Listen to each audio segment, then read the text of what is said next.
સૌ કૃષ્ણ સ્વરૂપોને જય શ્રી કૃષ્ણ, વડીલોને વંદન. આવો આપણે સૌ સાથે આ સ્વીકાર કરીએ. હું કૃષ્ણનો જ દાસ છું, હું કૃષ્ણનો જ અંશ છું, હું કૃષ્ણ સ્વરૂપ જ છું. આ સત્યનો હું સ્વીકાર કરું છું. પરબ્રહ્મ પરમાત્મા કૃષ્ણ મને આ સત્યનો અનુભવ કરાવવાની કૃપા કરે. એક આજે હું સભાનપણે મારાથી બનતા સર્વ પ્રયત્ન કરીશ. જય શ્રી કૃષ્ણ. હું કૃષ્ણ સ્વરૂપ છું એનો આપણે સ્વીકાર કરીએ તો હું કૃષ્ણ સ્વરૂપ છું એના અનુભવની જ્યારે થાય ત્યારે કૃષ્ણ કૃપાથી એના અનુભવની આપણે એક તૈયારી કરીએ. અને જ્યારે આપણે કૃષ્ણ સ્વરૂપ છે એવો અનુભવ થાય ત્યારે સર્વમાં કૃષ્ણ છે, સર્વ કૃષ્ણ સ્વરૂપ છે એવો અનુભવ સતત થયા કરે. અને ત્યારે કોઈની સાથે કોઈ પણ પ્રકારનો દ્વેષ, ઈર્ષા, અહંકાર, લોભ, લાલચ, દંભ ની એવી કોઈ પણ લાગણી રહે જ નહીં. માત્ર ને માત્ર પ્રેમની, મિત્રતાની લાગણી રહે. કારણ કે આપણને બધા એક જ ભાષે કૃષ્ણના જ સર્વ સ્વરૂપો, કૃષ્ણમાંથી જ પ્રગટ થયેલા અને કૃષ્ણમાં જ રહેનારા એવા સર્વ સ્વરૂપો. એક સુંદર વાત આજે સાંભળી. આપણા એના વ્યવસ્થાપક છે ભૂપેન્દ્રભાઈ છાયા, હમણાં અડધો એક કલાક પહેલા. અને મને એમ લાગે છે કે હું આજનું વ્યક્તિત્વ શરૂ કરું એ પહેલાં એ વાત આપ સાથે, આપને સૌને એ વાતમાં સહભાગી બનાવું. દર વર્ષે એક અહીંયા સ્વામીજી પધારે છે, એમના લગભગ 150-200 ભક્તો સાથે.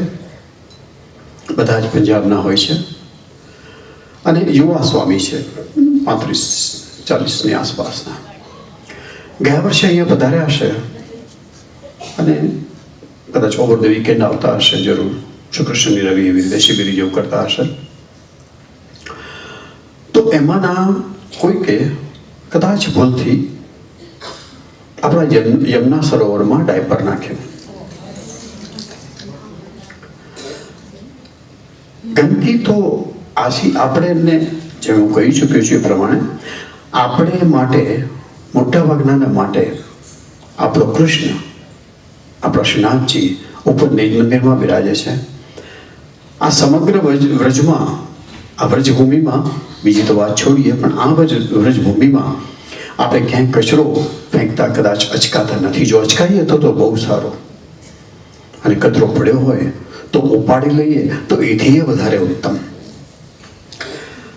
તો અહીંયાથી ભૂપેન્દ્રભાઈએ જોયું અને જઈને વાત કરી કે આવું ન કરો, પાણી ગંદુ થાય છે, અહીંયા ગાર્બેજના કેન મૂકેલા છે, એની અંદર નાખો તો સારું.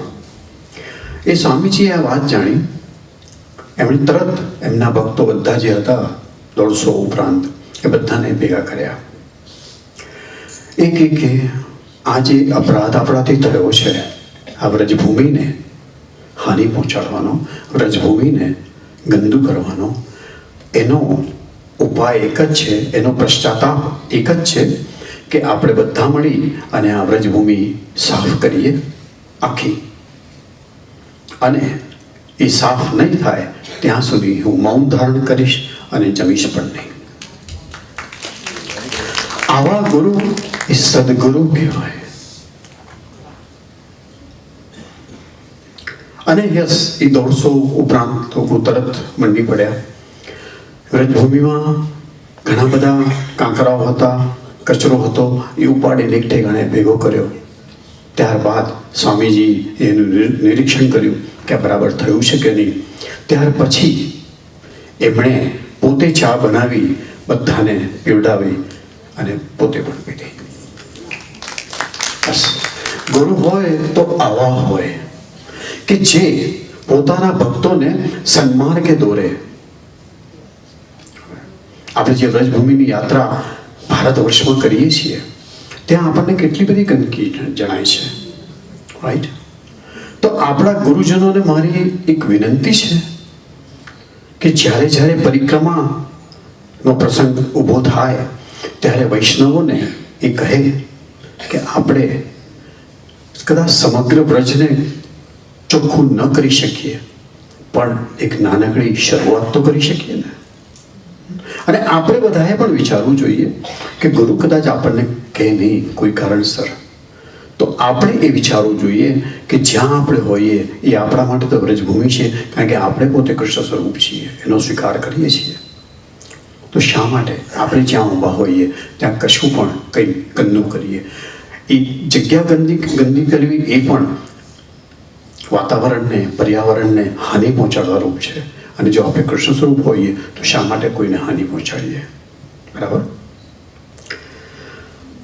આ સુંદર વાત મને આપ સૌની સાથે શેર કરવાનું મન થયું અને મેં કરી, અને એ વાત ખરેખર આપણા મન હૃદયમાં ઉતારવા જેવી વાત છે.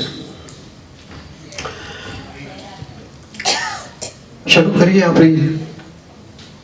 નહીં, આપણે ચાલુ રાખીએ આપણી પુષ્ટિ યાત્રા, આનંદ યાત્રા. આપણે પુષ્ટિ ભક્તિ માર્ગના યાત્રી છીએ અને પુષ્ટિ ભક્તિ માર્ગની યાત્રા એ જ આનંદ યાત્રા છે.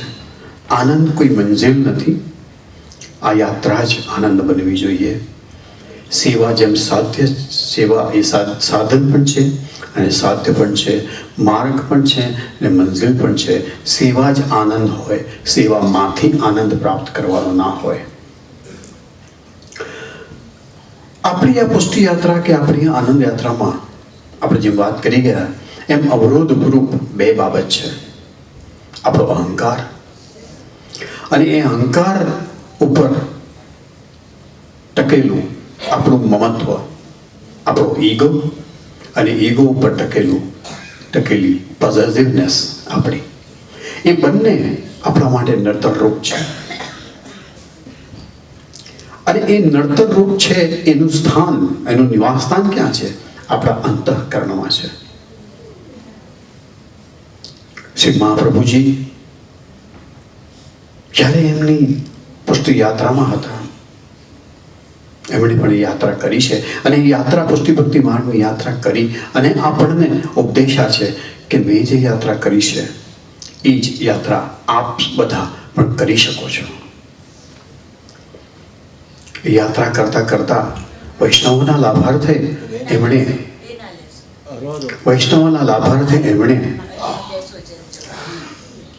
ઘણા બધા ગ્રંથો લખ્યા છે, 16 ગ્રંથો લખ્યા છે. એમાંનો એક જે ગ્રંથ છે અંતઃકરણ પ્રબોધ, એ એમણે પોતાના અંતઃકરણને ઉદ્દેશીને લખ્યો છે.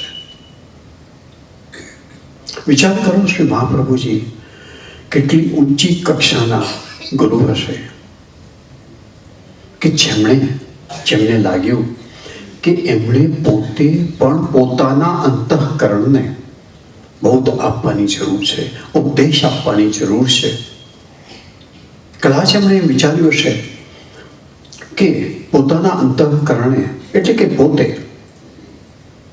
કશું એવું કર્યું છે, પ્રભુનો કોઈ અપરાધ કર્યો છે, તો એના માટે એ બોધ મારે મારી જાતને આપવો જ રહ્યો. આપણામાંથી કેટલા પોતાની જાતને બોધ આપે છે? આપણે ગામને શિખામણ આપવા જરૂર નીકળીએ છીએ, પણ જાતને શિખામણ આપવાની આપણી તૈયારી હોય છે. આપણે અન્યને સુધારવાનો બહુ પ્રયત્ન કરીએ છીએ, પણ ખરેખર આપણી યાત્રા તો આપણને પોતાને સુધારવાની છે. જો આપણે આપણી જાતને સુધારી ન શકીએ તો આપણી તો એવી કઈ ઓકાત છે કે આપણે અન્યને સુધારી શકીએ? દ્રષ્ટિ એવી સૃષ્ટિ, એ ન્યાય મુજબ આપણે પહેલા તો આપણી જાતને સુધારવી જોઈએ. અને આપણા જે ગુરુ છે, આપણા જે વંદનીય ગુરુ છે, જેમણે આપણને પુષ્ટિ ભક્તિ માર્ગ બતાવ્યો છે, એ પોતે પણ પોતાની જાતને બોધ કરે છે. એમના આ વર્તન પરથી આપણે એ શીખવાનું છે કે આપણે પણ આપણી જાતને સતત બોધ કરતા રહીએ. જે આપણે વાત કરી છે કે આત્મનિરીક્ષણ અને આત્મપરીક્ષણ અને આત્મસુધાર, આપણે શું કરી રહ્યા છીએ એનું આપણે સતત નિરીક્ષણ કરવાનું છે, એનાલિસિસ કરવાની છે, આત્મપરીક્ષા પણ કરવાની છે કે ખરેખર હું સુધર્યો છું કે નહીં. સેવા આટલા વર્ષો કરી રહ્યો છું તો સેવાથી મને શું ફાયદો થયો? મારો ક્રોધ કઈ ઓછો થયો? ગુસ્સો ઓછો થયો? મને કોઈ પ્રત્યેનો તિરસ્કાર ઓછો થયો? કોઈ પ્રત્યેનો પ્રેમ વધ્યો? મારો દંભ ઓછો થયો? મારો લાલચ, લોભ ઓછા થયા? આપણે સતત આપણી જાતને તપાસ કરવાની છે, કારણ કે આપણા ગુરુએ પોતાની જાતની તપાસ રાખી છે, સતત રાખી હશે એમણે. તો જ આ અંતઃકરણ પ્રબોધ ગ્રંથની રચના કરવાનું એમનો વિચાર પ્રગટે એવો. તો આપણે જોઈએ કે એમણે શું આ અંતઃકરણ પ્રબોધ ગ્રંથમાં કહ્યું છે કે જે આપણને આપણી પુષ્ટિ યાત્રામાં સહાયરૂપ થાય એમ છે. અંતઃકરણની વાત કરીએ એટલે આપણે જે અંતઃકરણની વાત થોડા દિવસ પહેલા કરી ગયા છીએ એને આપણે થોડી તાજી કરીએ. પણ પહેલા એમણે શા માટે આ ગ્રંથ લખ્યો? શ્રી મહાપ્રભુજીનું પ્રાગટ્ય, એમને આપણે 3 નામ જોઈ ગયા ને. એમની જે સ્વરૂપ જેને કહીએ, આનંદ એ પોતે કૃષ્ણ સ્વરૂપ છે, પરમાનંદ એ પોતે સ્વામિનીજી સ્વરૂપ છે. સ્વામિનીજી પરમાનંદ એટલા માટે કે એ આનંદને પણ આનંદ આપે છે, કૃષ્ણને પણ આનંદ આપે છે, માટે સ્વામિનીજી પરમાનંદ છે, પરમ આનંદ છે. અને શ્રી મહાપ્રભુજી એ કૃષ્ણનું મુખારવિંદ રૂપ છે, કૃષ્ણાસ્ય, કારણ કે કૃષ્ણની વાણી એમના મુખે પ્રગટ થાય છે. કૃષ્ણ હંમેશા કોઈને ને કોઈને નિમિત્ત બનાવે છે પોતાનું કામ કરવા માટે. તો પોતાની વાણી પ્રગટ કરવા માટે, પોતાની વાણીનો ગૂઢ અર્થ સમજાવવા માટે એમણે શ્રી મહાપ્રભુજીનું પ્રાગટ્ય કર્યું છે. શ્રી કૃષ્ણે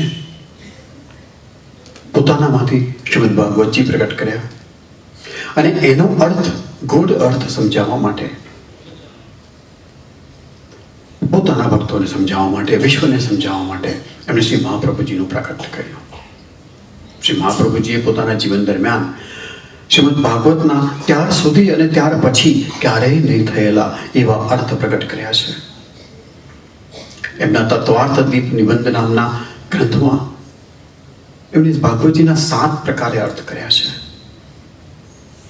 મેક્રોથી લઈને માઇક્રો સુધી. એક વિહંગાવલોકનથી માંડીથી સિંહાવલોકન.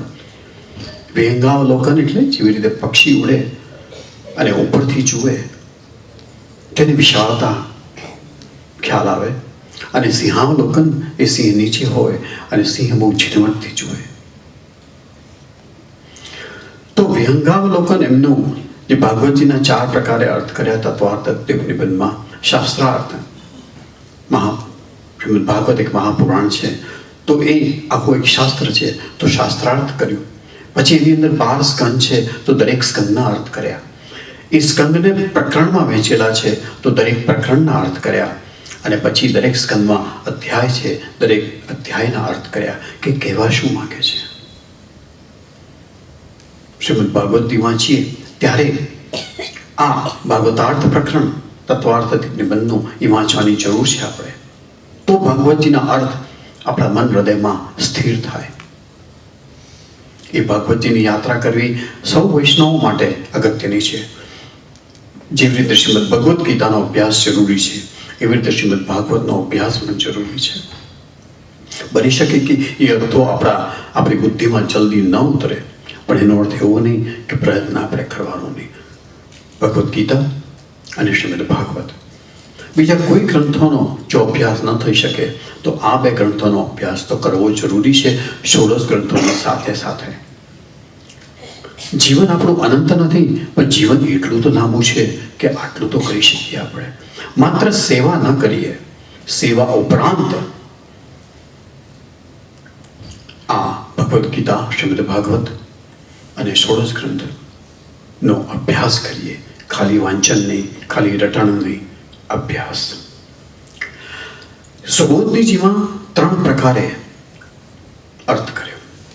વાક્યાર્થ, અધ્યાય આવે પછી એની અંદર શ્લોક, વાક્ય, વાક્યાર્થ, પછી એના પદાર્થ, અને છેવટે અક્ષરના અર્થ કર્યા, અક્ષરાર્થ. વિચાર કરો કે એમણે કેટલું ઝીણવટથી, કેટલી વિગતવાર એ છણાવટ કરી હશે, એ ટીકા કરી હશે. કેટલા પ્રખર બુદ્ધિવાન હશે, અને એમના ઉપર શ્રી કૃષ્ણના કેવા ચારે હાથ હશે, કેવો આશીર્વાદ હશે, કેવી અંતઃસ્ફુરણા એમને પ્રભુ કૃપાથી થતી હશે કે જેથી શ્રીમદ ભાગવતજીના આવા અર્થ કર્યા. પણ એ અર્થ કારણસર પહેલો, બીજો, ત્રીજો સ્કંદ, દસમ સ્કંદ અને 11મો થોડો સ્કંદ એટલા જ થઈ શક્યા છે.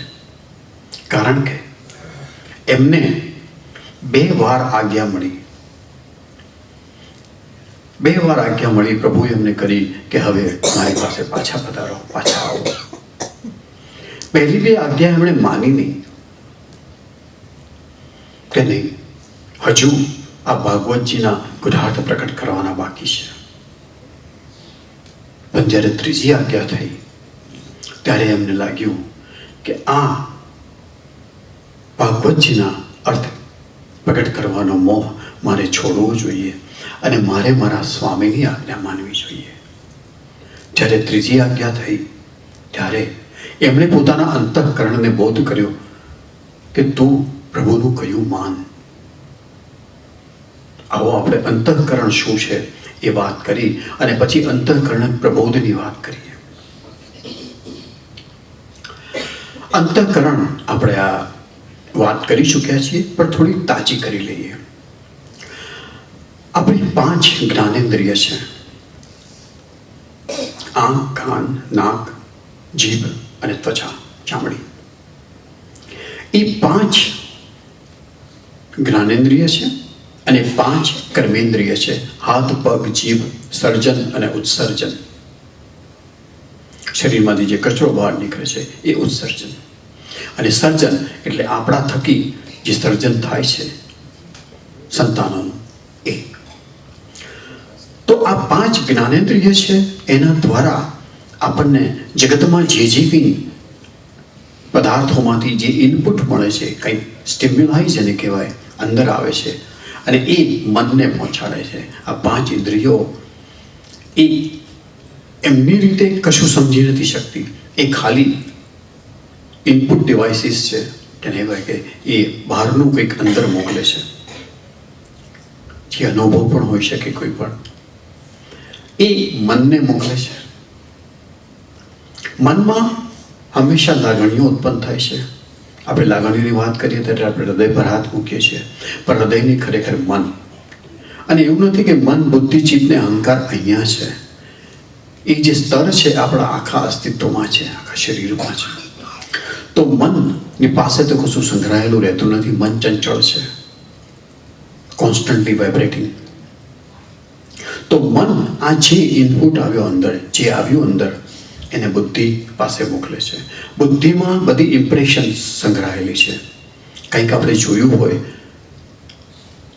અને એનું નામ આપણે જાણ્યું હોય, કોઈક અનુભવ થયો હોય અને એને જેને અનુભવનું જે તારણ કહેવાય એ બુદ્ધિની અંદર સંગ્રહાયેલું હોય છે. જેથી બુદ્ધિ હંમેશા સમજી શકે, ફરી એવો અનુભવ થાય કે ફરી એ વસ્તુ જોઈએ. બાળકને કહેવામાં આવે કે આ પેન કહેવાય અને આ પેન્સિલ કહેવાય, તો એ બીજી વાર જ્યારે એને બતાવશો ત્યારે પેનને પેન જ કહેશે અને પેન્સિલને પેન્સિલ જ કહેશે. એક આડ વાત કરું, બહુ વર્ષો પહેલાં, ઘણા વર્ષો પહેલાં કેલિફોર્નિયામાં થોડાક સ્પીચ સાયન્ટિસ્ટ જેને કહી શકાય, ભાષાશાસ્ત્રીઓ જેને કહી શકાય, એવા કેટલાક બધા સાયન્ટિસ્ટ ભેગા થયા અને એમણે એક અદ્ભુત પ્રયોગ કર્યો. એમને જાણવું હતું કે ભાષા કેવી રીતે ઉત્પન્ન થાય છે. અત્યારે આપણે જાણીએ છીએ, આપણે ગુજરાતી બોલીએ છીએ, હિન્દી બોલીએ છીએ, અંગ્રેજી બોલીએ છીએ, કોઈક મરાઠી બોલતું હશે, ઘણી બધી ભાષાઓ આપણા દિમાગમાં છે. અને કદાચ ક્યારેક કંઈક એક્સિડન્ટ થાય અને આપણી મેમરી ભૂસાઈ જાય તો આપણે જીવનના પ્રસંગો ભૂલી જઈએ છીએ, પણ એ ભાષાનો ઉપયોગ નથી ભૂલી જતા. એ એવી બરાબર અંદર બેઠી હોય છે કે યાદશક્તિ ગુમાવનારા વ્યક્તિઓ પણ બોલવાનું ભૂલતા નથી, એ ભાષાનો ઉપયોગ ભૂલતા નથી. તો આ સાયન્ટિસ્ટ બધાએ ભેગા થઈ અને 2 નાના બાળકો જન્મેલા એમને એક્સપેરિમેન્ટમાં લીધા, એમના પ્રયોગમાં લીધા. એમની પૂરેપૂરી સંભાળ લેવામાં આવે, બંનેને એક રૂમમાં રાખ્યા, પણ કોઈ એમની સાથે વાત ન કરે, કશું જ નહીં, એકદમ શાંત વાતાવરણ. ચારે બાજુ અલગ અલગ વસ્તુઓ ગોઠવેલી હતી. જેમ જેમ બાળકો મોટા થતા ગયા એમ એ વસ્તુઓના એ નામ પાડતા ગયા પોતાની ભાષામાં. અને હંમેશા જ્યારે એ વસ્તુને ઓળખે ત્યારે એ જ નામથી બોલે. એ લેંગ્વેજ અત્યારની કોઈ ભાષાઓની સાથે કોઈ મેળ ખાતી નહોતી, એમણે જાતે ડેવલપ કરી. અને એટલું જ નહીં, એનું વ્યાકરણ પણ જાતે ડેવલપ કર્યું બંને બાળકોએ. તો ભાષા આપોઆપ અંદરથી પ્રગટે છે. તો એ ક્યાંથી આવે છે? એ આ મન અને બુદ્ધિના સંયુક્ત પ્રયત્નથી આવે છે, એવું પછી અલ્ટિમેટલી એ વૈજ્ઞાનિકોએ સાબિત કર્યું. અને પછી ભાષા ધીરે ધીરે વિસ્તરતી જાય છે, ડેવલપ થતી જાય છે, જે અત્યારે આ ફોર્મમાં છે. અને ભાષા બદલાતી પણ રહે છે. તો બહારથી જે ઇનપુટ મનને આવે છે, મન બુદ્ધિને આપે છે, બુદ્ધિ એને મૂલવે છે કે આ શું છે. અને મૂલ્યા પછી જો રિએક્શન આપવાનું હોય, કોઈ પ્રકારનો પ્રતિકાર કરવાનો હોય, તો એ મનને પાછો સંદેશો મોકલે છે, ઇન્સ્ટ્રક્શન મોકલે છે. આ ઇન્સ્ટ્રક્શન આપણા અહંકારમાંથી જાય છે, માટે આવી રીતે આપણે ગ્રાફ બનાવ્યો છે. એ ઇન્સ્ટ્રક્શન અહંકારમાંથી જાય છે, ત્યારે અહંકાર વચમાં ઊભો હોય છે, તો ઇન્સ્ટ્રક્શનને કદાચ થોડી ચેન્જ કરે છે, કદાચ ઘણી ચેન્જ કરે છે. અને એ જ બદલાયેલી જે ઇન્સ્ટ્રક્શન છે એ મનને પહોંચે છે, અને મન એ કર્મેન્દ્રિયોને આપે છે. આપણે એનો દાખલો જોઈએ, જે પહેલાં જોઈ ગયા છે, એક વખતે પણ તાજો કરી લઈએ. આ એક કાર્ટૂન છે જેમાં એક છોકરો છે, છોકરો જઈ રહ્યો છે શાંતિથી એના રસ્તે. શિયાળો છે, વિન્ટર છે. એને પાછળથી સ્નોબોલ વાગે છે. હવે સ્નોબોલ જો વાગે આપણને ગરદન પર, તો આપણું પણ રિએક્શન એવું જ હોય કે જેવું આ છોકરાનું છે. તો છોકરાના મોઢામાંથી ઓલમોસ્ટ ગાળ નીકળી પડે છે, હાથ ઊભો ઊંચો થઈ જાય છે કે આ મારવા જેવું છે કંઈક. આ ધમકી છે એક જાતની. જે એના ગરદન પર સ્નોબોલ પડ્યો, એનાથી એને જે ઈજા લાગી, એ મનને એ ઈજાનો સંદેશ પહોંચ્યો, મને એ બુદ્ધિને સોંપ્યો. બુદ્ધિએ નક્કી કર્યું કે આ ઈજા છે અને માટે એનો પ્રતિકાર જરૂરી છે. એટલે એ મોંને ઇન્સ્ટ્રક્શન આપી કે તારે ગુસ્સો વ્યક્ત કરવો જોઈએ. હાથને ઇન્સ્ટ્રક્શન આપી કે જો હજુ કંઈક હોય તો હાથે તૈયાર રહેવું જોઈએ એનો પ્રતિકાર કરવા માટે, લડવા માટે. અને એ છોકરો ફર્યો કે આ કર્યું કોણે, જોઉં તો ખરું. ત્યારે ઝાડ પાછળથી એની પ્રેમિકા પ્રગટ થઈ, એની ગર્લફ્રેન્ડ પ્રગટ થઈ. તરત જ મનને બીજો સંદેશો મળ્યો કે આ તો મિત્ર છે, મારી બેનપણી છે, મારી પ્રેમિકા છે, મારી ગર્લફ્રેન્ડ છે. મને એ સંદેશો બુદ્ધિને પહોંચાડ્યો. બુદ્ધિએ પાછું કીધું કે ના, આ તો પ્રેમ સંબંધ છે. એને જો સ્નોબોલ મને માર્યો હોય તો મારે એના પર ગુસ્સે ન થવાય, એને ગાળ ન દેવાય, એને મરાય નહીં. હાથ હેઠો પડી જાય છે, મોંમાંની ગાળ મોંમાં જ અટકી જાય છે. અને પછી પેલો છોકરો પેલી છોકરી એને પૂછે છે કે શું થાય છે તને. એનું નામ જેરેમી છે. આ બહુ વર્ષો જૂનું કાર્ટૂન છે, લગભગ 10-15 વર્ષ જૂનું. તો છોકરી એને પૂછે છે કે તને શું થાય છે. તો એ કહે છે કે મારી અંદર જે ગિયર બદલાય છે ને એનો આ અવાજ છે. અંતઃકરણના ગિયર આપણામાં ક્ષણે ક્ષણે બદલાતા હોય છે. આ જ અંતઃકરણ. પહેલી જે આજ્ઞા આવી બુદ્ધિની, જે ઇન્સ્ટ્રક્શન આવી, એને ઈગોએ કોન્ટામિનેટ કરી, ઈગોએ બગાડી. અહંકારે કહ્યું જેરેમીના કે મને કોણ મારનારો, લાવ એને પણ હું ફટકારું, એનો પણ હું ક્રોધ કરું, એના ઉપર ધમકાવી નાખું. બુદ્ધિએ નહોતું કહ્યું, અહંકારે કર્યું. અને પછી શું થયું કે બેનપણીને જોઈ એટલે વળી બુદ્ધિએ કહ્યું કે આ તો બેનપણી છે, તો પ્રેમ છે. પ્રેમ આવ્યો જ્યાં, ત્યાં અહંકાર શમી ગયો. અને એટલે બુદ્ધિની જે ઇન્સ્ટ્રક્શન હતી, બુદ્ધિ અને મન એક સાથે કામ કરવા માંડ્યા, કારણ કે અહંકાર દબાઈ ગયો. તો પ્રેમના કારણે અહંકાર જરૂર દબાય. આપણામાંથી કોઈને ઘણાને અનુભવ થયો હશે કે ચાલતા જતા હોય ને પાછળથી કોઈ ધબ્બો મારે, અને ધબ્બો એવો જોરથી વાગે, ચામડી છછરે, આપણને તકલીફ ઘણી થાય, તકલીફનો પ્રતિકાર કરવાનો દિલ થાય, અને પાછળ ફરીને જોઈએ તો 10-15 વર્ષથી કોઈ આપણને મળ્યું નહોતું એ દેખાય. ભાઈબંધ હોય, બેનપણી હોય, તરત ગુસ્સો ઠંડો પડી જાય પ્રેમના કારણે. બસ શ્રી મહાપ્રભુજી આ જ કહે છે, પ્રેમ કરતા શીખીએ આપણે કૃષ્ણને. અને કૃષ્ણને પ્રેમ કરવો એટલે કૃષ્ણને અને કૃષ્ણના સર્વસર્જનને પ્રેમ કરવો, દરેકને. તો પ્રેમના કારણે આપણો અહંકાર દબાશે, આપણો અહંકાર દબાશે, એમ આપણો પ્રેમ પણ વધતો જશે. તો શ્રી મહાપ્રભુજી આ અંતરકરણને જેમની અંદર છે એને બોધ આપવાની વાત કરે છે.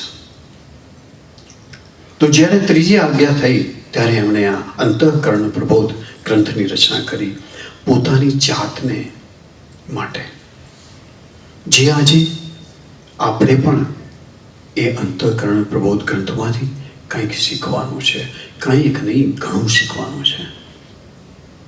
ષોડશ ગ્રંથમાં આવી સુવર્ણ સલાહો ભારોભાર પડી છે. એના આપણે પાઠ ન કરીએ, એના જપ ન કરીએ, એને સમજવાનો પ્રયત્ન કરીએ તો આપણું જીવન ઉજાગર થશે, આપણું અંતર અજવાળશે, આપણું અંતઃકરણ શુદ્ધ થશે, અને એ અંતઃકરણમાં પ્રભુ પધારશે. એની ગેરંટી શ્રી મહાપ્રભુજી આપે છે. આપણા અંતઃકરણની શુદ્ધિ માટે એમણે 4 ગ્રંથમાં ઉલ્લેખ કર્યો છે, 4 ગ્રંથ બનાવે છે: નવરત્ન, અંતઃકરણ પ્રબોધ, વિવેક ધૈર્યાશ્રય અને કૃષ્ણાશ્રય. આ 4 ગ્રંથોનો અભ્યાસ તો આપણે જરૂર કરવો જોઈએ. અંતઃકરણ મદવાક્યમ સાવધાનતયા શૃણુ, કૃષ્ણાત પરમ નાસ્તિ દૈવમ વસ્તુતો દોષ વર્જિતમ. એ પોતાના અંતઃકરણને કહે છે કે હે અંતઃકરણ, આ શ્રી મહાપ્રભુજી કહે છે, એ શિષ્યોને ઉપદેશ આપી નથી રહ્યા, એ આપણને અત્યારે ઉપદેશ આપી નથી રહ્યા, એ પોતાની જાતને કહી રહ્યા છે, પોતાની જાતને ઉપદેશ આપી રહ્યા છે. એ જ સદગુરુ કહેવાય કે જે પોતાની જાતને પહેલા ઉપદેશ આપે, પોતાની જાતને પહેલા સુધારે અને પછી કામને સુધારવા નીકળે. તો શ્રી મહાપ્રભુજી કહી રહ્યા છે કે હે અંતઃકરણ, સાવધાન થા અને મારી વાત સાંભળ. અંતઃકરણને સાવધાન થવાનું કહી રહ્યા છે.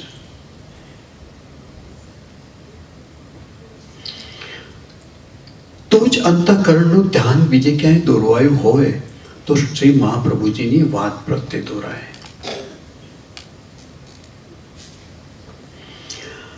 સાવધાન રહીને મારું વચન સાંભળ, હું જે કહી રહ્યો છું એ સાંભળ. એ માત્ર એટલું કહી શક્યા હોય કે મારું વચન સાંભળ, તો અંતઃકરણે સાંભળ્યું. આપણું અંતઃકરણ સાંભળે છે કે નહીં આપણી વાત આપણને ખબર નથી હોતી. ઘણી વખત આપણે ઈચ્છતા હોઈએ કે આમાં આપણું શ્રેય છે, આ કરીએ તો, અથવા આ ન કરીએ તો, પણ હંમેશા આપણે એને અનુસરતા નથી. આપણને રોગ કંઈક થયો હોય ને કંઈ ચરી પાડવાની હોય, કશું ખાવાનું ન હોય, છતાં બી આપણને ના પાડવામાં આવી છે, તો એના પ્રત્યે વધારે આપણું મન દોરાય છે. આપણો બધાનો અનુભવ છે, મારો પણ. તો શ્રી મહાપ્રભુજી કહે છે કે હે અંતઃકરણ, સાવધાન થા અને મારું વચન સાંભળ. એ કહે છે કે શ્રી કૃષ્ણ સિવાય બીજા કોઈ દેવ દોષ રહિત નથી. માત્ર અને માત્ર કૃષ્ણ સંપૂર્ણપણે નિર્દોષ છે, કારણ કે એ પરબ્રહ્મ છે. આપણે વાત કરી ગયા ને કે જ્યારે પરબ્રહ્મને સૃષ્ટિની રચના કરવાનો જ્યારે ખ્યાલ આવે છે, વિચાર આવે છે, એને મન થાય છે. પુષ્ટિમાર્ગમાં બહુ સરસ શબ્દ છે, જ્યારે બ્રહ્મને રમણ કરવાનું મન થયું, રમવાનું મન થયું, ખેલનું મન થયું, ત્યારે એમણે પોતાનામાંથી સૃષ્ટિ ઉત્પન્ન કરી. તો સૃષ્ટિ ઉત્પન્ન કરવામાં સૌથી પહેલું કામ બ્રહ્મ એટલે કે કૃષ્ણ કરે છે એ અક્ષરધામ, અક્ષર બ્રહ્મને બનાવવાનું કરે છે, જેને અક્ષરધામ કહેવાય. એ પ્રભુનું ધામ છે, જેને કહીએ કે સૃષ્ટિના સર્જનનું એક પ્લેટફોર્મ ઊભું કરે છે. અને પ્લેટફોર્મમાં પછી તમસ રજસ તત્વ એ ત્રણેય ગુણો આરોપિત કરે છે. અને એટલા માટે એ અક્ષરધામ પ્રભુ કરતાં ઘણું ઉતરતું છે. એ અક્ષર બ્રહ્મ અને બ્રહ્મમાં આસમાન જમીનનો તફાવત છે. એ તફાવત બ્રહ્મે પોતે ઊભો કરે છે સૃષ્ટિના સર્જન માટે. અને અક્ષર બ્રહ્મથી પછી આપણે પ્રગટ થઈએ છીએ અલ્ટિમેટલી. તો અક્ષર બ્રહ્મમાંથી બાકીના બધા દેવ દેવતા ઉદ્ભવે છે. એ ખરેખર તો કૃષ્ણની જ વિભૂતિ છે, કારણ કે અક્ષર બ્રહ્મ પોતે કૃષ્ણની વિભૂતિ છે. તો એ અક્ષર બ્રહ્મમાંથી એ દેવો ઉત્પન્ન થાય છે. એને 33 પ્રકારના દેવો કહી શકાય, કહેવાય છે. 33 પ્રકારની એવી શક્તિઓ ઉત્પન્ન થાય છે કે જેનાથી સૃષ્ટિનું સર્જન થાય છે. પુરાણોએ એ 33 પ્રકારની દેવી દેવતાઓને દેવી દેવતાઓ બનાવી, શક્તિઓને દેવી દેવતાઓનું રૂપ આપી દીધું છે. બ્રહ્મા, વિષ્ણુ, મહેશ, અગ્નિ, ઇન્દ્ર, વરુણ, વાયુ વગેરે. આપણે એને 33 કરોડ દેવતાઓમાં પલટી દીધા, કારણ કે કોટી શબ્દનો અર્થ થાય છે પ્રકાર અને કરોડ. ખરેખર કહેવાનો મતલબ શાસ્ત્રોનો એવો હતો કે 33 કોટી એટલે કે 33 પ્રકારના દેવતા છે. અને પછી ક્યાંક વચમાં ઘોટાળો થઈ ગયો અને 33 પ્રકારની બદલે 33 કરોડ દેવતા આવી ગયા. મોટાભાગના હિન્દુઓ આ માને છે, અને જે હિન્દુ નથી એ તો હંમેશા માને છે કે હિન્દુ ધર્મમાં ઢગલાબંધ દેવતાઓ છે. હિન્દુ ધર્મમાં માત્ર એક જ છે, પરબ્રહ્મ પરમાત્મા શ્રી કૃષ્ણ, અને બાકી બધા જ એમની વિભૂતિ છે એમાંથી જ પ્રગટ થયેલા છે. તો અક્ષર બ્રહ્મ એ દોષ રહિત નથી, અને માટે અક્ષર બ્રહ્મમાંથી, અને દોષ એટલે તમસ રજસ સત્વનો, અક્ષર બ્રહ્મમાંથી જે કંઈ ઉદ્ભવે છે એ બધું જ દોષવાળું છે. તો એકમાત્ર કૃષ્ણ જ દોષ રહિત છે. શ્રી મહાપ્રભુજી પોતાના અંતઃકરણને કહે છે, અને આ જ દર્શાવે છે કે શ્રી મહાપ્રભુજી પોતાની જાતને કૃષ્ણ નથી માનતા. એ કૃષ્ણ સ્વરૂપ જરૂર છે, પણ પોતાની જાતને એ કૃષ્ણ નથી માનતા. એમણે ક્યારેય લખ્યું નથી પોતાના માટે કે હું કૃષ્ણ છું. ચાંડાલી ચૈદ્રાજ પત્ની ચાતા રાજ્યા ચ માનિતા કદાચિદ અપમાનેપી મૂલતઃ કા ક્ષતિર ભવેત. કોઈ નિમ્ન જાતિની કોઈ સ્ત્રી ના લગ્ન જો રાજા સાથે થાય અને પછી એ રાજાની માનીતી રાણી થઈને રહે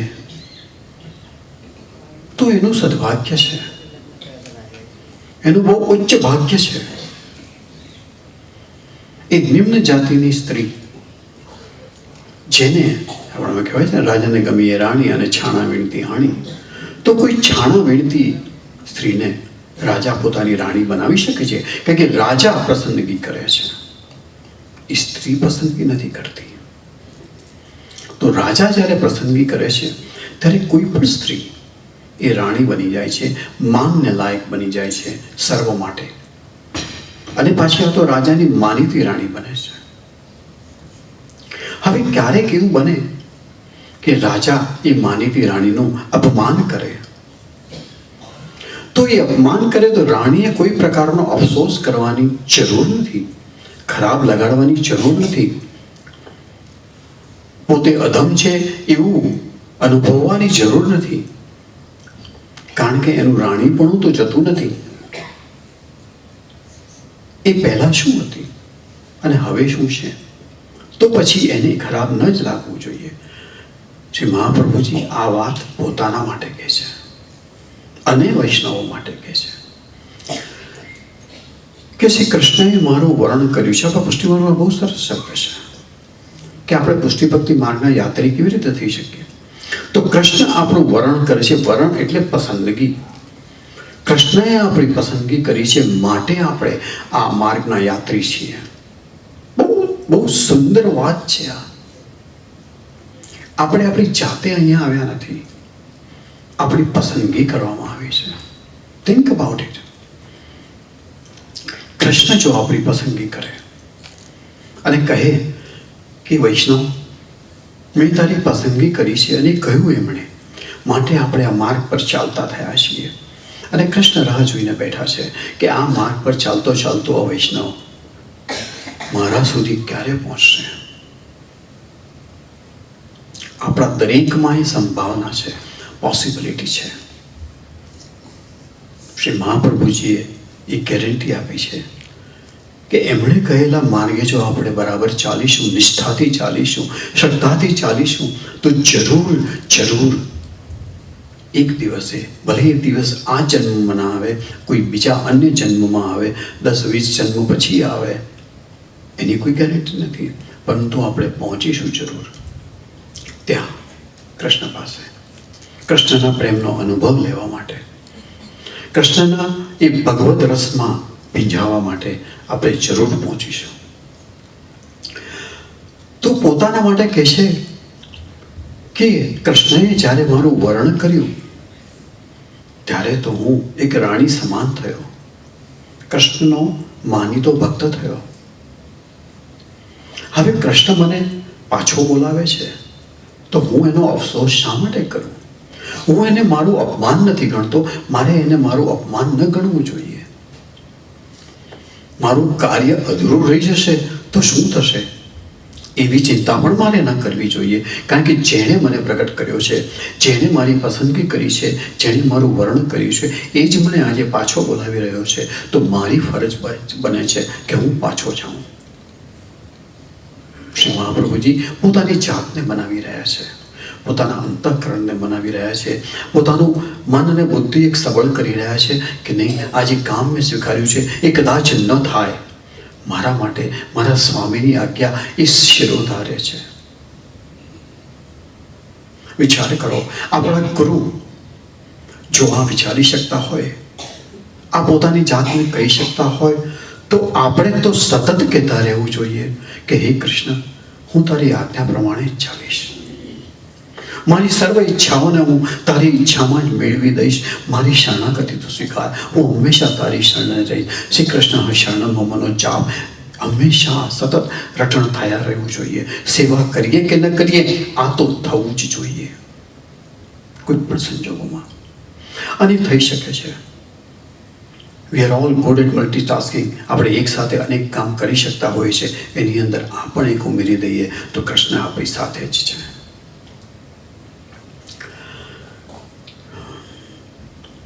પછી કહે છે પોતાના અંતઃકરણને, પોતાની વાત કરે છે.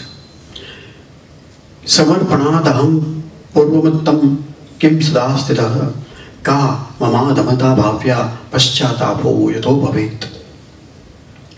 સમર્પણ કર્યા પહેલા હું શું કોઈ ઉત્તમ સ્થિતિમાં હતો કે મારા અપમાન બાદ એવી તો કઈ અધમતા મારી થાય કે મને કોઈ અફસોસ થવો જોઈએ? થાય. કેવી દીનતા છે, જેનામાં અહંકારનો છાંટો પણ ન હોય ને, એ જ આ વાક્ય કહી શકે, એ જ આ સ્ટેટમેન્ટ કરી શકે કે મારી પસંદગી થઈ એ પહેલા વળી હું કઈ એવી ઉત્તમ સ્થિતિમાં હતો કે જ્યારે મને પાછો બોલાવે છે કે તેથી મારે ખરાબ લગાડવું જોઈએ, મારી જાતને મારે અધમ ગણવી જોઈએ. એમાં કોઈ અધમતા નથી. મારે શા માટે એનો અફસોસ કરવો જોઈએ કે મારું જીવન કાર્ય અધૂરું રહી જશે?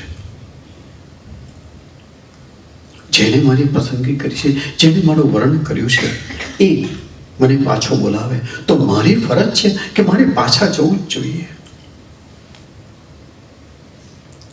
શ્રી મહાપ્રભુજી પોતે આ કહે છે કે મારે એની આજ્ઞા માનવી જોઈએ. આપણે સૌએ પણ એ જ કહેવું જોઈએ કે મારે તો મારા કૃષ્ણની આજ્ઞા માનવી જ જોઈએ. કૃષ્ણ મારો આરાધ્ય છે, કૃષ્ણ જ મારો માલિક છે, કૃષ્ણ જ મારો રાજા છે, એણે મારી પસંદગી કરી છે, હું એના તાબામાં છું. એ રીતે જ શરણાગતિ આપણે કરી શકીએ.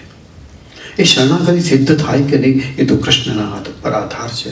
આપણે તો શરણે એના જઈએ, આપણે તો એને સમર્પણ કરીએ. પણ એ આપણું શરણ અને આપણું સમર્પણ સ્વીકારશે કે નહીં એ એને નક્કી કરવાનું છે. આપણી શરણાગતિ એ જ સિદ્ધ કરશે, આપણું સમર્પણ એ જ સિદ્ધ કરશે. આપણી કોઈ એવી ઓકાત નથી, આપણી કોઈ એવી હેસિયત નથી. સમર્પણ કર્યા પહેલા હું કઈ સ્થિતિમાં હતો, આપણે આપણી જાતને દીન માનવી જોઈએ. અને દીનતા એ હીનતા નથી. આપણે ગઈકાલે કહી ગયા, દીનતા એ હીનતા નથી. ક્યારેય ન માનવું એ કોઈ વ્યક્તિ પીછેહટ કરે તો એમ ન માનવું કે એ લાચાર છે, એ કાયર છે, એ બાયલો છે, કે એ રણ મેદાન છોડીને ભાગી રહ્યો છે, એ લડી નથી રહ્યો. હા, એનામાં દીનતા પ્રગટ થઈ છે અને માટે એ આ પરિસ્થિતિ ટાળવા માંગે છે. એ પીછેહટ કરી રહ્યો છે સર્વ મોહ છોડીને. નથી મારે જીતવું, નથી મારે કશું કરવું, નથી મારું જે જીવન કાર્ય મેં સ્વીકાર્યું છે મારા માથે છે, એનું ઉત્તરદાયિત્વ, એની જવાબદારી મારા માથે છે. ભલે રહી, પણ મને મારો કૃષ્ણ એક આદેશ આપી રહ્યો છે, મારે એ આદેશ પ્રમાણે વર્તવાનો છે.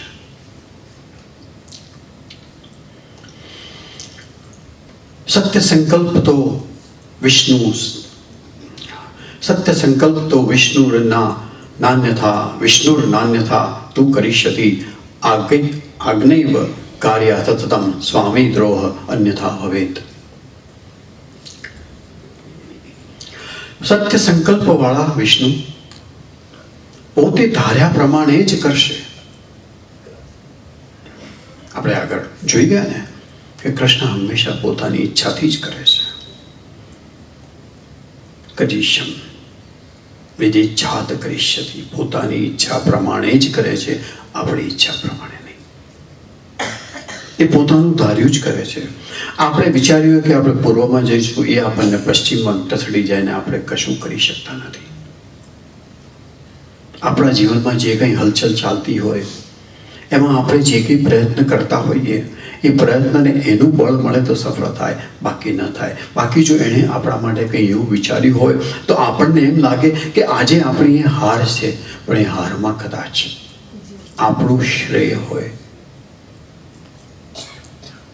આપણને જે અત્યારે અપ્રિય લાગે છે એ કદાચ આપણા માટે સારું હોય. આપણને અંદાજ નથી આવતો, કારણ કે આપણે સમાજ સામે કાયર કહેવડાવવા નથી માંગતા, બાયલા દેખાડવા નથી માંગતા. સમાજને આપણે દેખાડવું છે કે હું હીન નથી, હું કાયર નથી. અને દીનતાને એવી રીતે બોલાવવામાં આવે જ છે. તો શ્રી મહાપ્રભુજી કહે છે, પોતાની જાતને કહે છે અને આપણને સૌને પણ કહી રહ્યા છે કે સત્ય સંકલ્પ વાળા વિષ્ણુ પોતે ધાર્યા પ્રમાણે જ કરશે. માટે તારે એમની આજ્ઞા સદા માનવી. અંતઃકરણને કહી રહ્યા છે ને, કારણ કે આજ્ઞા કોણ નથી માનતો? કોઈની પણ આજ્ઞા અને પ્રભુની પણ આજ્ઞા કોણ નથી માનતો? આપણો અહંકાર નથી માનતો. અને અહંકાર ક્યાં વસે છે? અંતઃકરણમાં. અંતઃકરણ એટલે અંદરનું ઓર્ગન, જેને કહીએ સાધન. તો અંતઃકરણ એક સાધન છે જેમાં આપણો દેહ છે, ઇન્દ્રિય છે, પ્રાણ છે. એવી રીતે જ અંતઃકરણ છે. તો આજ્ઞા જ્યારે આપણે કોઈની નથી માનતા ત્યારે એ આપણો અહંકાર બળવો પોકારે છે. અને અહંકાર જ્યારે બળવો પોકારે છે ત્યારે હંમેશા આપણા જીવનમાં તકલીફ જ ઊભી થાય છે, અન્ય કશું નહીં. તો શ્રી મહાપ્રભુજી પોતાના અંતઃકરણને કહી રહ્યા છે અને એ દ્વારા આપણને પણ મોટી શિખામણ આપી રહ્યા છે કે સત્ય સંકલ્પ વાળા વિષ્ણુ. અને અહીંયા વિષ્ણુ શબ્દ વાપર્યો છે, એમણે કૃષ્ણ શબ્દ નથી વાપર્યો. ગઈકાલે એક પ્રશ્ન હતો ને કે અમે વિષ્ણુ નામ સહસ્ત્ર કરીએ છીએ, તો કોઈ વૈષ્ણવે એમને સલાહ આપી કે એમની પુરુષોત્તમ નામ સહસ્ત્ર કરો. એ ભાગલા આપણે પાડીએ છીએ, શ્રી મહાપ્રભુજી નથી પાડતા. એ વિષ્ણુ સ્વામી સંપ્રદાયના દીક્ષાર્થી હતા. એમના ઘણા બધા લખાણોમાં એમણે વિષ્ણુનો ઉલ્લેખ કર્યો છે, લક્ષ્મીનો ઉલ્લેખ કર્યો છે. એમના માટે કોઈ ફરક નથી. એ ફરક આપણે પાડીએ છીએ અને આપણા અહંકારના કારણે પાડીએ છીએ. તો જેમણે એ પ્રશ્ન પૂછ્યો એમને ફરી કહું કે જરૂર વિષ્ણુ નામ સહસ્ત્રના પાઠ જે રીતે કરતા આવ્યા છો કરતા રહેજો, અને જ્યારે દિલમાં ઉગે ત્યારે પુરુષોત્તમ નામ સહસ્ત્રના પાઠ પણ કરજો. એ ભાગવતજી છે, બીજું કશું નહીં. ભાગવતજીમાં કૃષ્ણના જે 1050 નામ છે એનું જ આખું સ્તોત્ર બનાવ્યું છે શ્રી મહાપ્રભુજીએ. પણ જ્યારે દિલમાં પ્રગટ થાય ત્યારે કોઈના કહેવાથી નહીં. આ બધામાં કોઈ ફરજ, કોઈ કોઈ કોઈ ડ્યુટી સમજીને ન કરવું જોઈએ, પ્રેમથી કરવું જોઈએ, પૂરેપૂરી પોતાની સંમતિથી કરવું જોઈએ. પોતાના અંતઃકરણની સંમતિથી જે કંઈ થાય એ જ ઉત્તમ છે અને એનો જ પ્રભુ અંગીકાર કરે છે. કોઈની દેખાદેખી કે કોઈના કહેવાથી કે કોઈના દબાણથી કંઈ કરીએ તો એ ક્યારેય પ્રભુ અંગીકાર કરતા નથી. શ્રી મહાપ્રભુજી કહે છે પોતાના અંતઃકરણને માટે તારે એમની આજ્ઞા સદા માનવી. જો એમ નહીં કરે તો સ્વામી દ્રોહ જ ગણાશે.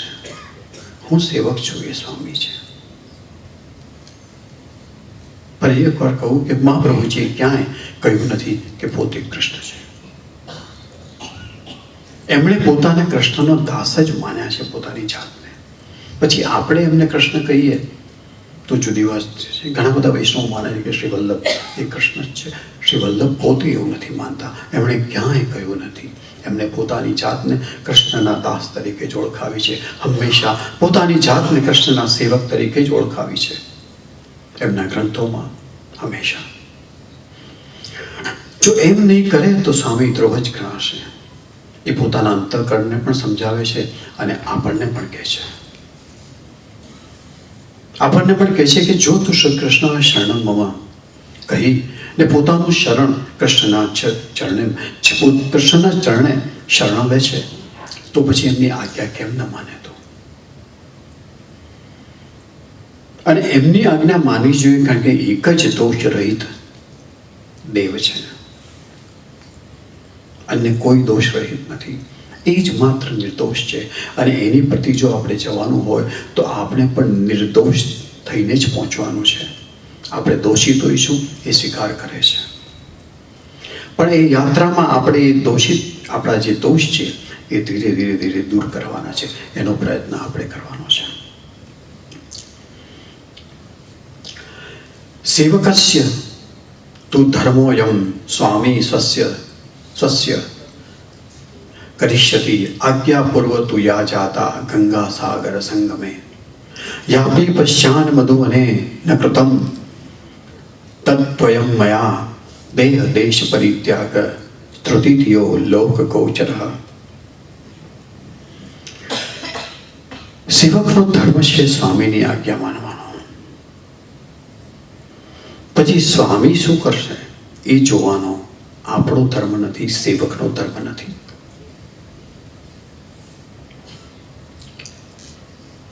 બરાબર.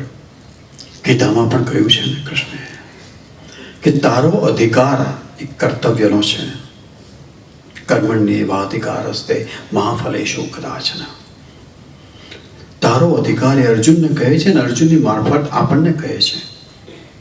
જેવી રીતે શ્રી મહાપ્રભુજી અહીંયા એમના અંતઃકરણને ઉદ્દેશી રહ્યા છે અને એ દ્વારા એ આપણને પણ ઉદ્દેશી રહ્યા છે. તો કૃષ્ણ અર્જુનને કહે છે એ કર્મણ્યેવાધિકાર હસ્તે મહાફલેષુ કદાચન. તારો અધિકાર, તારી સત્તા માત્ર તારા કર્તવ્યમાં છે અને ફલ એ મારો અધિકાર છે. મને જ્યારે લાગશે ત્યારે તને તારા કર્મનું ફળ આપીશ. તારા કર્તવ્યને હું ક્યાં ઠેકાણે પહોંચાડીશ. શ્રી મહાપ્રભુજી એ જ કહે છે કે સેવકનો ધર્મ છે સ્વામીની આજ્ઞા માનવી. અને એ ક્યારેય ધર્મ નથી કે વિચારવું કે સ્વામી શું કરશે. જેમ પેલા થોડા દિવસ પહેલા એક કહ્યું હતું કે કોઈ સત્સંગના કોઈ બહેને પછી ઇન્દિરા બેટીજીને પૂછ્યું કે જીજી સેવા કેટલા વર્ષો કરવાની તો સાક્ષાત્કાર થાય? એ પ્રશ્ન ઉઠવો જ ના જોઈએ. આપણે તો માત્ર સેવા કરવાની છે, સ્વામીની આજ્ઞા પાળવાની છે, શ્રી મહાપ્રભુજીની આજ્ઞા પાળવાની છે. કૃષ્ણ શું કરશે એની ચિંતા આપણે કરવાની જ નથી. એટલી જ. અને એવી શંકા થાય કે તો શું સ્વામી શું કરશે? તો શ્રી મહાપ્રભુજી કહે છે સ્વામી પોતાનો ધર્મ પાળશે જ. આપણો અધિકાર, આપણી સત્તા તો માત્ર આપણો ધર્મ પાળવાની છે સેવક તરીકે. સ્વામી એનો ધર્મ પાળશે કે નહીં એની ચિંતા આપણે કરવાની નથી, કારણ કે આપણો એ અધિકાર નથી, આપણી એ સત્તા નથી. અને જો આપણે એવી રીતે વિચારીએ ને તો આપણને આજે બધા સ્ટ્રેસની ગડબડો થાય છે ને એ ક્યારેય ના થાય. એ જે માનસિક તણાવ છે ને આપણે જાતે જ ઊભો કરીએ છીએ કે ફળ શું મળશે. ફળની આશા નહીં રાખવાની, એવું નહીં. ફળની આશા વગર તો કોઈ કર્મ કરે જ નહીં. પણ એક ફળ શું મળશે એના ઉપર આપણું ધ્યાન હંમેશા ચોંટેલું રહેતું હોય છે. એને પાછું વાળવાનું છે. કૃષ્ણ પણ એ જ કહે છે, મહાપ્રભુજી પણ એ જ કહે છે કે સ્વામી પોતાનો ધર્મ પાળશે પણ તારે ચિંતા કરવાની જરૂર નથી. પહેલા જે આજ્ઞા પોતાના અંતઃકરણને કહે છે, પહેલા જે આજ્ઞા ગંગા સાગરના સંગમે થઈ ત્યાં પહેલી આજ્ઞા થઈ હતી, અને પછી મધુવનમાં થઈ તે આજ્ઞા તો મેં પાળી નહીં. એ આજ્ઞા આ દેહ છોડી જવાનો હતો, આ દેશ છોડી જવાની આજ્ઞા હતી, પણ મેં પાળી નહીં. મેં એટલે કે અંતઃકરણે, પોતે એટલે અંતઃકરણ કે જુદું નથી, પણ પોતે પોતાના અંતઃકરણને ઉદ્દેશીને કહી રહ્યા છે કે આજ્ઞા એ પાળી નહીં. અને પછીની જે આ ત્રીજી આજ્ઞા થઈ છે એ સમાજમાં પ્રસિદ્ધ એવો ત્યાગ કે સંન્યાસ લેવાની આજ્ઞા થઈ છે કે મારા સઘળા કામ હું બંધ કરી અને સંન્યાસ લઉં. સંન્યાસ લેવો એવો શું? કર્મ સંન્યાસ. પોતે જે કર્મ કરી રહ્યા છે એમાંથી સંન્યાસ લેવો, પોતે જે જવાબદારી ઉપાડી છે એમાંથી સંન્યાસ લેવો, એ કર્મ સંન્યાસ. તો શ્રી મહાપ્રભુજી પોતાના અંતઃકરણને કહે છે કે પહેલી બે આજ્ઞા તો પાળી નહીં, અને જે ત્રીજી આજ્ઞા છે એ ત્રીજી આજ્ઞા તો મારે પાળવી જ રહી. શ્રી મહાપ્રભુજી એની ટીકાઓમાં, ગણતરી ટીકાઓમાં લખેલું છે કે શ્રી મહાપ્રભુજી શું વિચારતા હશે. કદાચ એમ એની પાછળ એ વિચારણા હશે કે જ્યારે શ્રી કૃષ્ણે વેણુનાદ કરી અને ગોપીજનોને બોલાવ્યા પોતાની પાસે, તો એમાં ગોપીજનોમાં કેટલાક સ્વકીય હતા, કુમારિકાઓ હતી, અને કેટલાક પરકીય હતા જેમને પોતાના પતિ હતા, સંસાર હતો, ઘરબાર હતા, સંતાન હતા, માતા પિતા હતા, સાસુ સસરા હતા. તો જ્યારે એ ગોપીજનો પધારે છે, કૃષ્ણની પાસે આવે છે, કૃષ્ણનું વેણું નાદ સાંભળીને ખેંચ્યા દોડ્યા ચાલ્યા આવે છે, બાન બોલીને ચાલ્યા આવે છે, દોડે આવે છે કે હે કૃષ્ણએ બોલાવ્યા છે, અમારા પ્રાણ પ્યારા કૃષ્ણએ બોલાવ્યા છે, અમારા પ્રિયતમે પતિએ બોલાવ્યા છે, ચાલો કંઈક કામ હશે, કંઈક ફળ મળશે, એના પ્રેમનું ફળ મળશે જે હંમેશા મળતું રહ્યું છે. જ્યારે આવે છે ત્યારે કૃષ્ણ એમને કહે છે કે કેમ તમે તમારા ઘરબાર છોડીને આવ્યા? મેં તો વેણુનાદ કર્યો, તમારે આવવાની શું જરૂર હતી? જાઓ પાછા. કૃષ્ણની આજ્ઞા છે, કૃષ્ણની આજ્ઞા છે, ગોપીજનો એના ભક્ત છે, એમને પાળવી જ રહી, પણ નથી પાળતા. એ અનાદર કરે છે કૃષ્ણની આજ્ઞાનો, અને એટલા માટે અનાદર કરે છે કે જો કૃષ્ણની વાતો સાંભળીને પાછા જતા રહીશું તો આજે જે ફળ મળવાનું છે અહીંયા એ મળશે નહીં, છૂટી જશે. માટે ગોપીજનો એમની આજ્ઞા ઉલ્લંઘે છે, માટે એમની આજ્ઞાનો અનાદર કરે છે કે અહીંયાથી જો પાછા જતા રહીશું તો આ જે ફળ આજે મળવાનું છે અનાયાસે, જે ભગવદ રસમાં પીંજાવાનું છે, કૃષ્ણના પ્રેમનો એ અત્યાધિક અનુભવ આજે થવાનો છે એ નહીં થાય. માટે એમની આજ્ઞાનું ઉલ્લંઘન કરે છે. શ્રી મહાપ્રભુજી પણ એમ વિચારે છે કે આજ્ઞા હું પાળીશ તો જે કામ માટે મને કૃષ્ણએ અહીંયા મોકલ્યો છે, પ્રગટ કર્યો છે આ ભૂતલ પર, પૃથ્વી પર, શ્રીમદ ભાગવતજીના અર્થ પ્રગટ કરવા માટે, ગૂઢ અર્થ પ્રગટ કરવા માટે, કે જે કૃષ્ણ ભક્તો છે એ શ્રી ભાગવતજીનું અધ્યયન બહુ સારી રીતે કરી શકે, સમજી વિચારીને કરી શકે, પોતાના મન હૃદયમાં સ્થિર કરી શકે. તો એ મારું કર્તવ્ય છે, તો કર્તવ્ય મારે નિભાવવું જોઈએ. માટે એમણે પહેલી અને બીજી આજ્ઞા ન મળી. એમણે વિચાર્યું કે જો ગોપીજનોએ એમની શ્રી કૃષ્ણની આજ્ઞાનું ઉલ્લંઘન કર્યું કે જે ફળ પ્રાપ્ત થશે એટલા માટે ઉલ્લંઘન કર્યું, તો હું પણ એક કર્તવ્ય નિભાવી રહ્યો છું, જેનું જે ફળ મળવાનું છે સૌને મળવાનું છે, સમસ્ત સમાજને મળવાનું છે. તો હું પણ લાવને એ આજ્ઞાનું ઉલ્લંઘન કરું. તો બે આજ્ઞા એમણે ન પાડી. ત્રીજી આજ્ઞા વખતે ભાન થયું કે ગોપીજનોએ જે ફળ પ્રાપ્તિ માટે એમાંથી રહી ન જવાય એટલા માટે કૃષ્ણની આજ્ઞાનું ઉલ્લંઘન કર્યું હતું. તો એ ફળ તો હજુ મને મળ્યું નથી. તો આજે મેં આજ્ઞા પાળી નથી, તો કૃષ્ણ એ ફળ મને આપવામાં વિલંબ જરૂર કરશે, એક સજા રૂપે. શ્રી મહાપ્રભુજીના મનમાં આ વિચાર આવે છે. વિચાર કરો કે આપણી તો શું દશા, એ ક્યાં હતા, આપણે ક્યાં છીએ. આપણી યાત્રા તો ઘણી લાંબી છે, અને યાત્રા જો સમજપૂર્વક કરીશું તો ક્યારેક એ સ્થાન પર પહોંચીશું જ્યાં શ્રી મહાપ્રભુજી પહોંચ્યા હતા. એમણે જે રસ્તો બતાવ્યો છે કે આવો મારી પાછળ, બરાબર મને સમજીને અનુસરણ મારું કરો, તો જરૂર હું જ્યાં પહોંચ્યો છું ત્યાં પહોંચશો છે. દરેક મહાનુભાવ, દરેક આદિગુરુ આમ જ કરે.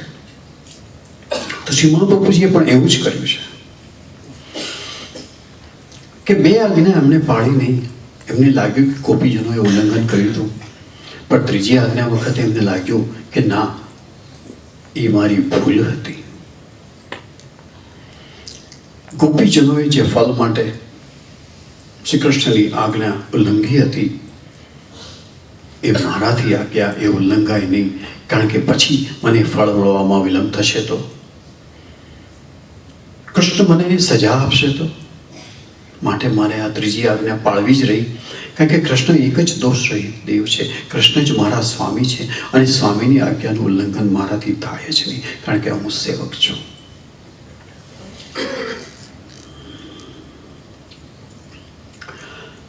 પશ્ચાતાપા કથમ તત્ર સેવકોહમ ન ચાન્યથા લૌકિક પ્રભુવત કૃષ્ણો ન દ્રષ્ટવ્ય કદાચન સર્વમ સમર્પિતમ ભક્ત્યા કૃતાર્થોસી સુખી ભવ. સ્વામીની આજ્ઞા નહીં માનવાથી એમના થકી પ્રાપ્ત થનાર ફળ મેળવવામાં વિલંબ થાય તો પણ અફસોસ કરવો નહીં. એ પોતાના અંતઃકરણને સમજાવી રહે છે કે સ્વામીની આજ્ઞા નું ઉલ્લંઘન કરવાથી કદાચ જે ફળ મને પ્રાપ્ત થવાનું હતું એના ભગવદ રસનું, એના ભગવદ રસમાં જે બીજાવાનું ફળ મને પ્રાપ્ત થવાનું હતું એમાં કદાચ વિલંબ થાય તો મારે અફસોસ ના કરવો જોઈએ, કારણ કે મેં એમની આજ્ઞા પાળી નથી. મારા સેવક તરીકેનો ધર્મ ચૂક્યો છું, તો એની જો સજા મળે તો મારે સહજ એનો સ્વીકાર કરવો જોઈએ. શ્રી મહાપ્રભુજી વિચારે છે કે બે હાનિ થશે. એક તો મારું કર્તવ્ય અધૂરું રહી જશે, અને અધૂરું રહી જ ગયું છે. સંપૂર્ણ ભાગવતજીના અર્થ એ પ્રકટ નથી કરી શક્યા સુબોધનીજીમાં. શાસ્ત્રાર્થ, અધ્યાર્થ, પ્રકરણાર્થ અને સ્કંદાર્થ, પ્રકરણાર્થ અને અધ્યાર્થ એ કર્યા છે, પણ એ પછી વિગતવાર માત્ર પ્રથમ સ્કંદ, દ્વિતીય, તૃતીય, દસમ સ્કંદ અને 11મા સ્કંદનું થોડુંક એક પ્રગટ કરી શક્યા છે. ત્યાં જ આ આજ્ઞા આવી, ત્યાં જ આ બોલાવો આવ્યો કે વલ્લભ પાછા પધારો, કૃષ્ણ કહે છે. તો એ વિચારે છે, પોતાના મનને મનાવે છે, પોતાના અંતઃકરણને મનાવે છે કે અંતઃકરણ તે બે વખત આજ્ઞા ન પાળી. એ તારો અહંકાર છે, આજ્ઞા ન પાળવી એ અહંકાર છે. તો કે હવે એ ન કરીશ, ફળમાં વિલંબ થાય તો એ સજા સહર્ષ ભોગવી લેવાની છે. કોઈ ફરિયાદ નથી કરવાની, કોઈ અફસોસ નથી કરવાનો. હું સેવક જ છું. અને શ્રી કૃષ્ણ લૌકિક સ્વામી જેવા છે એવું માનતો નથી. લૌકિક સ્વામી હોય એ સેવકનો અપરાધ થાય તો સેવકને દંડ દે, પણ કૃષ્ણ તો અલૌકિક સ્વામી છે. એ શું કરશે હું નથી જાણતો, પણ એ લૌકિક સ્વામી જેવા છે એવું તો હું માનતો નથી. તો મારો જે અપરાધ પડ્યો છે, મેં જે આજ્ઞાનું ઉલ્લંઘન કર્યું છે, એમની આજ્ઞા મેં પાળી નથી, એનાથી એ ફળ આપવામાં મને વિલંબ કરશે કે નહીં મને ખબર નથી, પણ મારું એવું માનવું છે કે વિલંબ નહીં થાય. એ ફળ જરૂર મળશે, એની કૃપાથી મળશે, એના સમયે મળશે. એ નક્કી કરશે ત્યારે મળશે, ત્યાં સુધી નહીં મળે. અને પછી એના અંતઃકરણને કહે છે કે સઘળું ભક્તિથી જ સમર્પણ કરેલું છે, ભક્તિથી જ આ સમર્પણ કર્યું છે. અને તેથી પ્રભુ તારી તરફ બેદરકાર નહીં રહે.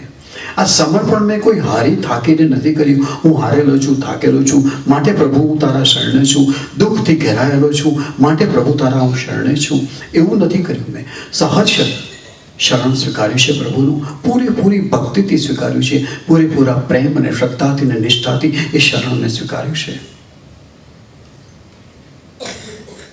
અને મહાપ્રભુજીએ શરણ સ્વીકાર્યું ત્યારે તો એમના દિલમાંથી આ મંત્ર ઉઠ્યો જે આપણા માટે આશીર્વાદરૂપ છે, શ્રી કૃષ્ણ હરિ શરણમ મમ. એના થકી આપણે પ્રભુના શરણે જવાની એ યાત્રા કરી શકીએ છીએ. તો સઘળું ભક્તિથી જ સમર્પણ કરેલું છે, અને તેથી પ્રભુ તારી તરફ બેદરકાર નહીં રહે.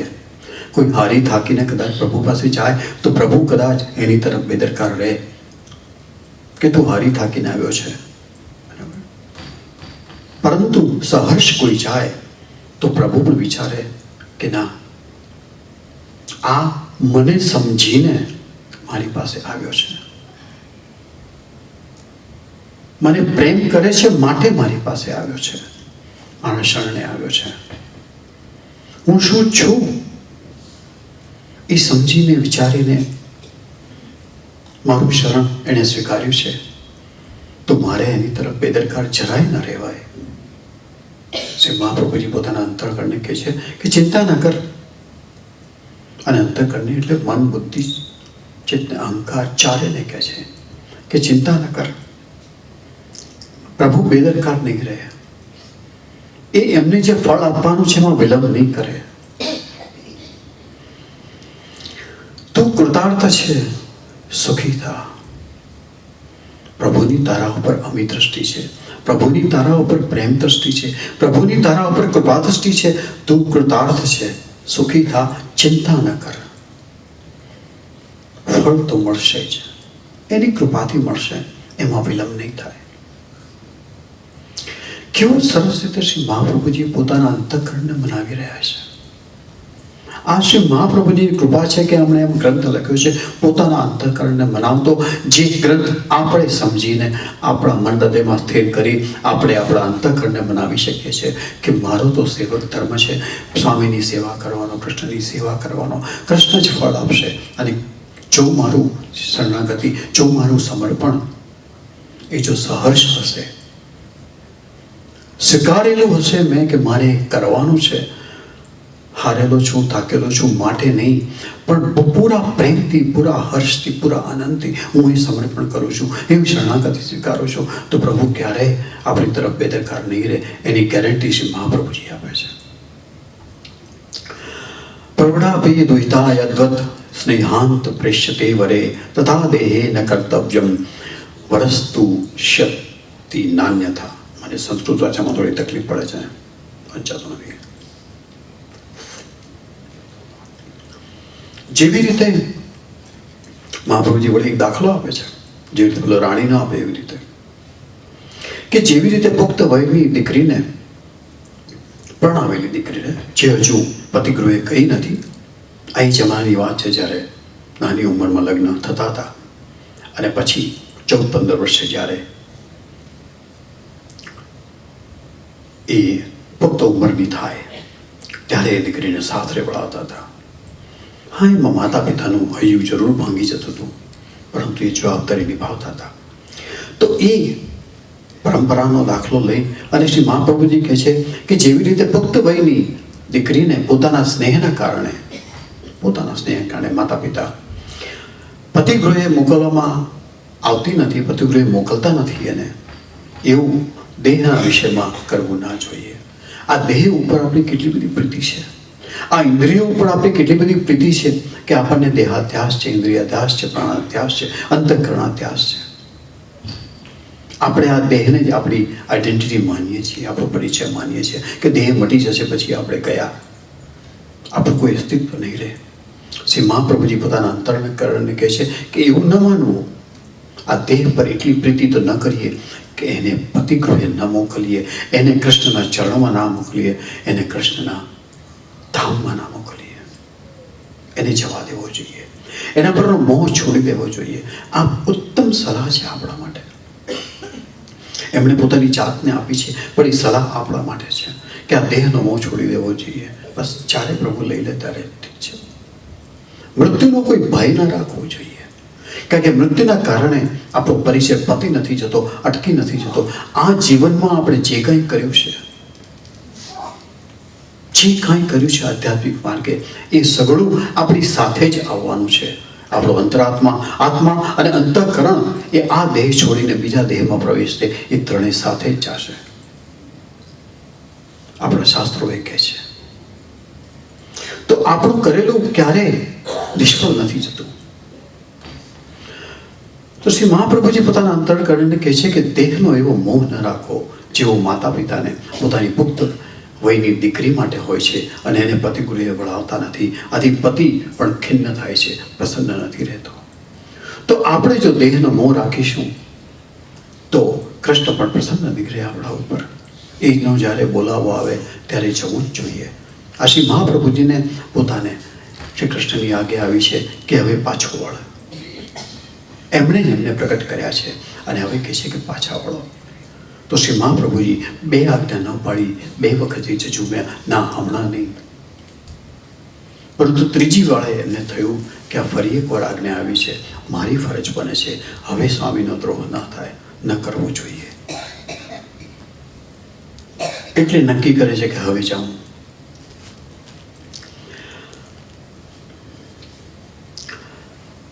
લોકવચ્ચેત સ્થિતિ મેં સાત્વિકમ સ્યાદિતિ વિચારાય. ફલ પ્રાપ્તિમાં વિલંબ થવાથી મારી સ્થિતિ સામાન્ય લોકો જેવી થાય તો શું થાય એનો પણ વિચાર કરવો જોઈએ. જો હું આ આજ્ઞા ઉલ્લંઘું તો ફલ પ્રાપ્તિમાં વિલંબ થાય, અને ફલ પ્રાપ્તિમાં વિલંબ થાય તો મારી સ્થિતિ સામાન્ય લોકો જેવી થાય તો શું થાય મારું, એ વિચાર પણ કરવો જોઈએ મારે. અને માટે એ આજ્ઞા મારે ઉલ્લંઘન ન કરવી જોઈએ. કેટલો ઊંડો વિચાર કરે છે શ્રી મહાપ્રભુજી કે મારે સામાન્ય લોકો જેવા નથી જવું. કૃષ્ણએ મારું વર્ણન કર્યું છે, કૃષ્ણએ મારી પસંદગી કરી છે, કૃષ્ણ મારો સ્વામી છે, મારે એની આજ્ઞા માનવી જ જોઈએ. જો હું આજ્ઞા નહીં માનું તો હા, ફળમાં વિલંબ થશે, તો હું સર્વ સામાન્ય જેવો થઈ જઈશ, અને એનો વિચાર મારે કરવો જોઈએ.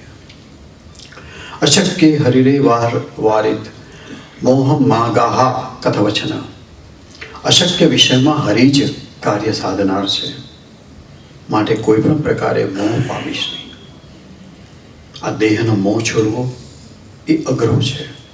આ જે કાર્ય ઉપાડેલું છે એનો મોહ છોડવો અઘરો છે. આખી જિંદગી આ કાર્ય કર્યું છે, ભાગવતજીના ગુણાર્થ પ્રગટ કરવાનું. આખી જિંદગી કાર્ય કર્યું છે દૈવી જીવોને કૃષ્ણના શરણે લઈ જવાનું. તે કાર્ય મારા માટે જીવન છે, મારું જીવન એ કાર્ય છે, અને કાર્ય જ મારું જીવન છે. તો એ કાર્ય છોડતી વખતે મને મોહ ના થવો જોઈએ.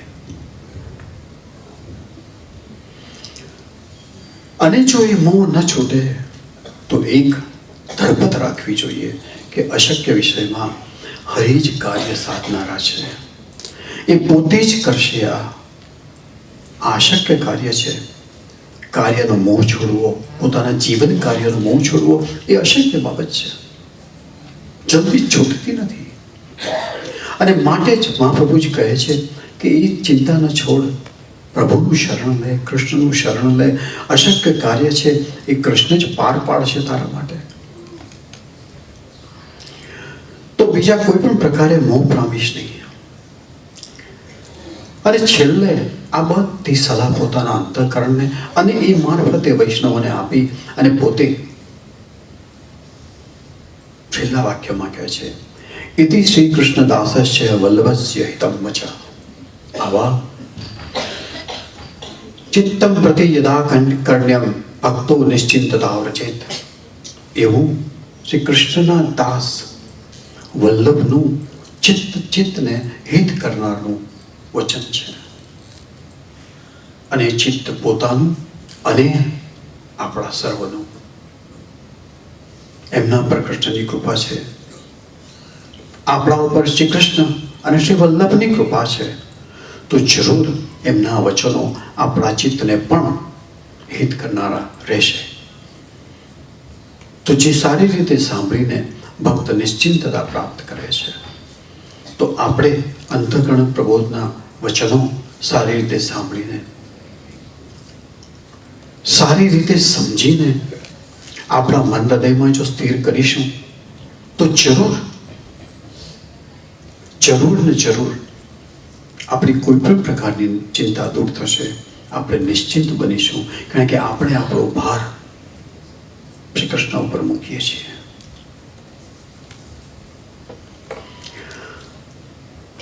જય શ્રી કૃષ્ણ.